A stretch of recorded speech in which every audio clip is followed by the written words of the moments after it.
құрметті тыңдармандар. Бүгін біз ұрпақ тәрбиесі, мектеп пен отбасының ортақ миссиясы тақырыбындағы мазмұнды подкастымызға қош келдіңіздер. Бүгін біз Адал азамат біртұтас тәрбие бағдарламасы аясында ұрпақ тәрбиесіндегі отбасы мен мектептің өзара сабақтастығы, ортақ жауапкершілігі мен рухани үндестігі жайында ой өрбітеміз. Бүгінгі біздің қонағымыз көпбалалы ана, мектебіміздің қамқоршылық кеңес төрайымы, бала тәрбиесіндегі тәжірибесі мол Гүлжәмила Қуандыққызы. Қош келдіңіз. Қош көрдік. Сәлеметсіздер ме? Ендеше тағылымды сұхбатымызды бастауға рұқсат етіңіздер. Сізге қояр алғашқы сұрағым, адал азамат тәрбиесіндегі ең алдымен отбасы қандай қалыптасуы керек? Енді қонақ қылып шақырғандарыңызға үлкен рахмет. Қазіргі заманда біздер балалар мен ата-аналар, ұстаздар барлығымыз бірігіп осы баланың тәрбиесінде, баланың болашағы үшін бірігіп қызмет жасауымыз керек. Сондықтан да қазіргі заманда адал азаматты тәрбиелеу деген, азаматты адал азамат етіп өсіру деген, ол қоғамда бала өзінің үлгі болып өзін көрсету деп есептеймін. Мысалы, мұғалімдердің адалдығы, білім беруі, ол біздің мектептік жүйедегі білім сапасы. Ал дәрігерлер, олар деген біздің өмірімізге жауапты. Қоғам қызметкерлері, олар біздің халықтың, қара халықтың әл-ауқатына да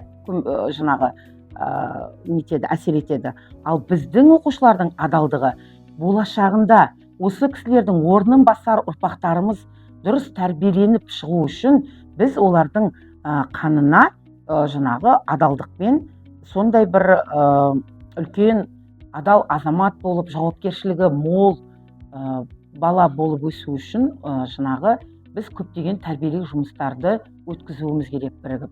Содан сол қасиеттерді баланың бойында қалыптастыруымыз керек. Адал азамат болу деген ол бір күндік қана қасиет емес, ол адамның бойындағы өмір бойына қалыптасатын қасиет. Қиын сәтте тура жолдан таймау, әділетсіздікке қарсы тұру нағыз ерліктің белгісі. Бұл өз болашағыңа, ұлтыңа, ата-бабаңның аманатына деген адалдық. Қорытындылай келе айтарым, бұл адал азаматтар елінің жарқын болашағы үшін еңбек етіп, әділдік пен шындық жолынан таймайтын ер азаматтар болуы керек. Сондықтан да егер біздің Қазақстанымызда осындай ер азаматтарымыз көп болатын болса, қазағым, елім, жерім дейтін азаматтар көп болатын болса, онда қазақтың болашағы өте керемет болады. Жауабыңызға көп рахмет. Енді сізге қояр келесі сұрағым, ата-ананың баланы адалдық пен жауапкершілікке тәрбиелеудегі басты міндеті қандай деп есептейсіз? Бұл сұрағыңыз өте орынды, қазіргі қоғамдағы ең басты сұрақтардың бірі. Баланың бойында біз кішкентай күннен бастап адалдық пен жауапкершілікті алдымен үйде, табалдырықта, өзіміздің үйімізде бастауымыз керек. Ал оның жалғасын адами бағалы қасиет екенін, бұл жеке тұлғаның сана сезімінен, ар-ожданына қайшы келмейтін, халықтың мақсат мүддесін көздейтін азаматты тәрбиелеу біздің мектебіміздегі ұстаздардың да ең зор көлемдегі еңбегінің арқасында да болып жатыр деп айтып өткім келеді. Өйткені біздер, ата-аналар, ұстаздарымызбен бірге отырып балаларымызды тәрбиелейтін болсақ, олардың бойына кішкентай күннен бастап қарапайым халықты қорғауды, халықты құрметтеуді үйрететін болсақ, міне осы балалар адал және өте жауапкершілігі мол азаматтар болып өседі. Бір айта өтетінім, біздің ескі заманда алдау қоспай адал еңбегін сатқан қолы өнерлі қазақтың әулиесі сол деп Абай атамыз айтып өткен. Бұл әңгіменің мәні мен мағынасына тоқтап өтетін болсақ, ең баланың бойындағы адалдық пен шыншылдық, жауапкершілікті тәрбиелеу, ол осы жеке тұлғалардың өзінің абырой атағын арттыратын ізгі қасиет екенін балаға түсіндіре білуіміз керек.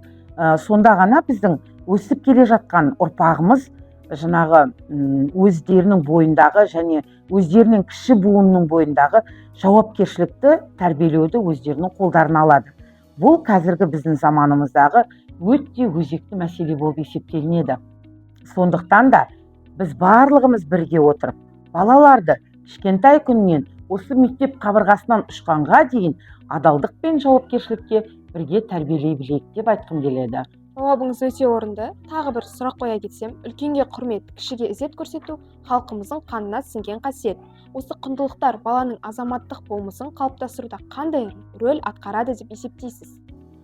Бұл енді әрбір адамның, жаңағы баланың ғана емес, бұл әрбір ересек адамның өзінің бойында болу керек өте құнды қасиет. Біз үлкендер өзіміз жаңағы тәрбие ретінде үлгі болуымыз керек. Үлкенді құрметтеу деген ол балаға ғана қатысты емес ол.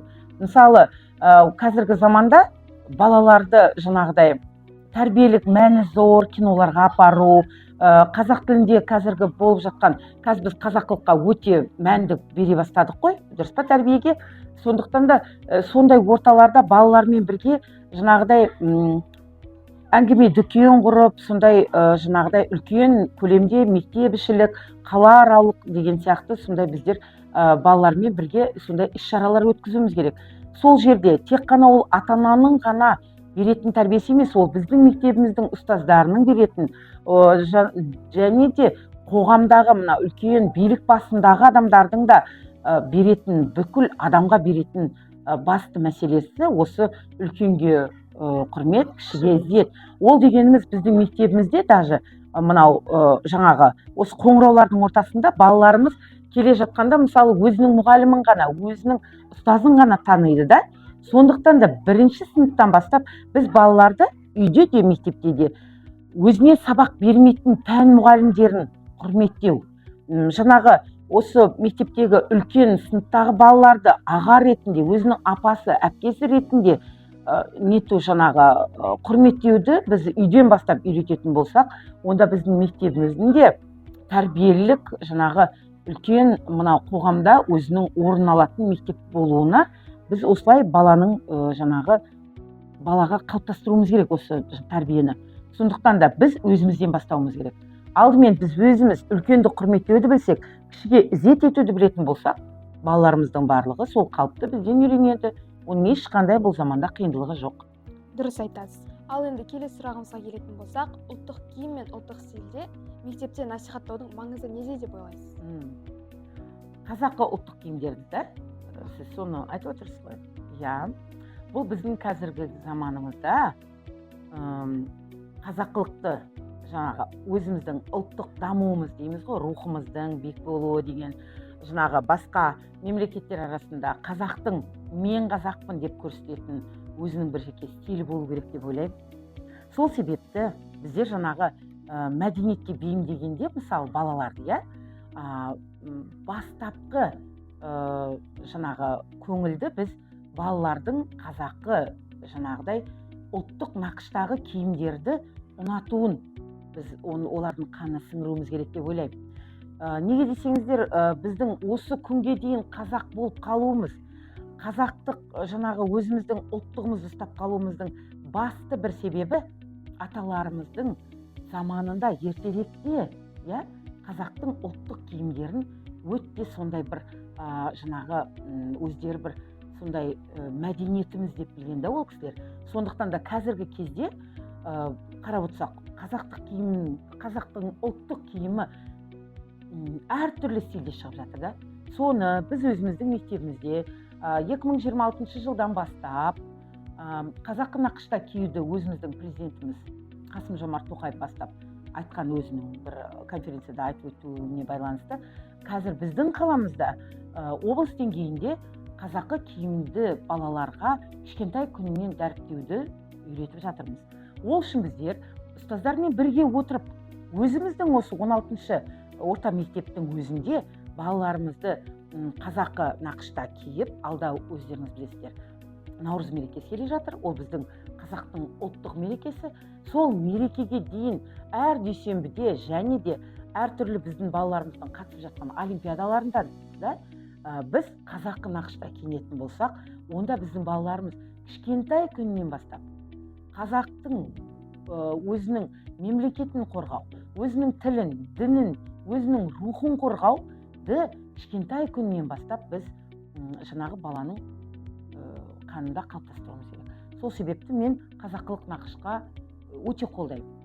И Өте ата-аналарға да айтып өтетінім, балаларыңызды қазақы нақышта киіндіріп, өзіміздің мектебімізге көмектесіп, және де қазақтың жаңағы ұлттық нақыштарын қолға алуды осы бастан бастауымыз керек деп ойлаймын. керемет айттыңыз. Ендігі қояр сұрағым, соңғы сұрақ. Мектеп пен отбасының бірлігін күшейту үшін ата-ана не істеуі керек? Мектеп пен ата-ананың арасындағы ма? Аха, мектеп пен отбасының арасын күшейту. Мектеп пен отбасының арасындағы. Отбасы отаннан басталады деген әңгімені қарап өтетін болсақ, біздің балаларымыз бұл отанның жеке тұлғасы. Ертеңгі біз қартайғандағы мемлекетіміздің дамуына, саясатының жоғары деңгейде болуына сіздер ең бастысы жас буын ертең сіздер жауапты боласыздар, дұрыс па? Сол себепті мектеп пен отбасы арасындағы қатынасты баланың кішкентай күнінен бастап, бірінші рет мектептің табалдырығын бастаған күннен бастап, мектептегі ұстаздар мен ата-аналардың ортасындағы сондай алтын көпірді бірінші күннен бастап орнатуымыз керек. Сонда ол қалай дегенде, ол баланың өзі тәрбиелеу дейміз ғой, сол қасиетін жоғарылатуымыз керек.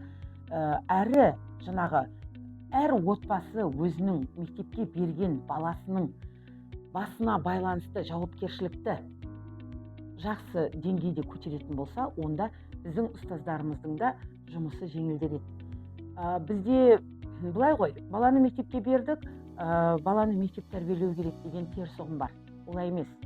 Баланы тәрбиелеу ол тал бесіктен. Тал бесік ол біздің өзіміздің, әр баланың өзінің өсіп жатқан шаңырағында. Сол шаңырақтан баланы жеткізіп, жетілдіріп, кішкентай күнінен бастап, бірінші сыныпқа алып келгеннен бастап, бұл сенің мектебің, бұл сенің алтын ұяң деген, және де әр ұстаз сенің екінші ата-анаң деген ойды балаға қалыптастыратын болсақ, онда біздің балаларымыз өте сондай бір ұлағатты, тәрбиелі, тәлімді балалар болып, осы мектептен жаңағы өмірге өмір деген өзінде өздерінің орындарын табады деп солай ойлаймын. Сол үшін де ата-аналар мен ұстаздар бірігіп, бала тәрбиесіндегі өзіміздің рөлімізді жоғары деңгейге көтерейік. Сапамызды, бала тәрбиесіндегі сапамызды дұрыстайық деп ойлаймын осылай. Жауабыңызға көп-көп рахмет. Енді қадірлі тыңдарман, бүгінгі әңгімеде адалдық, еңбекқорлық, сыйластық секілді асыл істердің барлығы ең алдымен отбасыда басталатын тағы бір мәрте меңгердік. Ендігі ұрпақ тәрбиесі бір ғана мектеп немесе бір ғана отбасы ғана емес, ол барлық қоғамның аманаты. Сол аманатты абыроймен алып жүру үшін ниет пен жүрек бір бағытта болуы шарт. Өзіңіздің тағылымды ойларыңызбен бөліскеніңіз үшін сізге көп-көп рахмет. Алғыс айтамыздар, аман сау болыңыздар.